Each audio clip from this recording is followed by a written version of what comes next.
पूर्व मुख्यमंत्री भी जुड़े हुए हैं, आप जानते भी होंगे, लोकप्रिय चेहरा भी।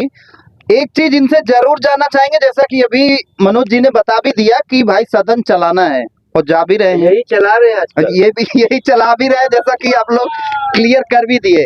एक बात आपसे सर पूछना है सर, थोड़ा सा एक बात, बिल्कुल जी देवेंद्र भाई, आपसे एक चीज पूछना है कि जिस प्रकार से सदन में अभी धनखड़ जी का इस्तीफा हुआ है, अपने आप में ये लोगों को कहीं ना कहीं अचंभित कर दिया, इसके बारे में कुछ प्रकाश डाल सकते हैं?